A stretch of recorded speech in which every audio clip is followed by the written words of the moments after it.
दोस्तों नमस्कार। आज मैं आपको सुनाऊंगा अकबर बीरबल की एक मज़ेदार और रोचक कहानी जिसका नाम है पत्नी की ताकत।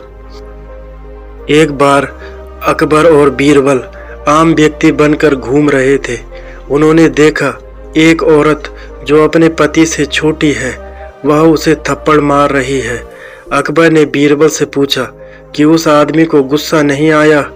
बीरबल बोला क्योंकि वह अपनी पत्नी की सुनता है।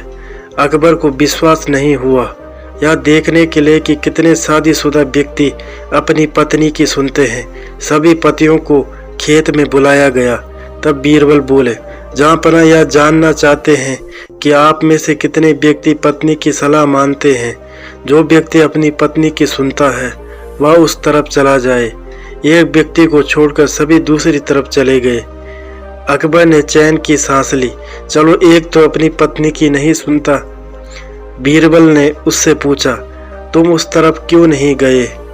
उस व्यक्ति ने उत्तर दिया, क्योंकि मेरी पत्नी ने कहा था भीड़ की तरफ मत जाना। अकबर अब भी नहीं माने। वह बोले, कुछ तो व्यक्ति ऐसे होंगे जो अपनी पत्नी से नहीं दबते होंगे। मैं तुम्हें 2 सुंदर घोड़े देता हूँ, तुम जाओ और अपने साथ कुछ मुर्गियाँ भी ले जाओ। अगर तुम्हें पत्नी भक्त व्यक्ति मिले तो उसे मुर्गी देना, और कोई ऐसा व्यक्ति मिले जो पत्नी भक्त ना हो उसे दोनों घोड़ों में से जो वह चाहे दे देना। बीरबल दिल्ली में घूमे और जहाँ भी जाते मुर्गी ही देते। एक जगह उन्हें एक पहलवान मिला जो धूप में बैठा था और अपने शरीर की मालिश कर रहा था। बीरबल ने पूछा, क्या तुम पत्नी भक्त हो? उसने बीरबल को अपने हाथ दिखाते हुए कहा, जरा मेरा हाथ पकड़ो और मैं तुम्हें दिखाता हूँ।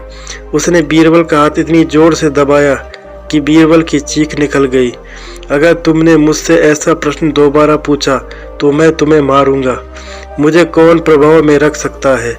एक छोटी औरत अंदर खाना पका रही थी। बीरबल ने पूछा, तुम्हारी पत्नी कहाँ है? वह बोला, वह मेरी पत्नी खाना बना रही है। तुम उसे देखो और फिर मुझे देखो और बताओ मालिक कौन है? बीरबल बोले, देखकर तो यही लगता है कि तुम मालिक हो, इसलिए मैं तुम्हें बादशाह की तरफ से उपहार में घोड़ा देना चाहता हूँ। बताओ कौन सा लोगे, सफ़ेद या काला? यह सुनकर उस व्यक्ति ने पत्नी की तरफ देखा और पूछा, मैं कौन सा घोड़ा लूँ, सफ़ेद या काला? तब बीरबल बोले, अब तुम्हें मुर्गी मिलेगी। तुम्हारे पास शारीरिक ताकत तो है लेकिन तुम कुछ साबित नहीं कर पाए। शिक्षा, ताकत कई प्रकार की होती है। दूसरों को प्रभावित करने के लिए शरीर का माप कोई मायने नहीं रखता।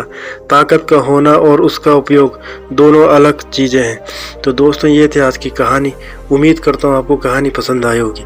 अगर आपको कहानी पसंद आई है तो चैनल को सब्सक्राइब करें और बेल आइकन को प्रेस करके ऑल पर क्लिक करें। धन्यवाद।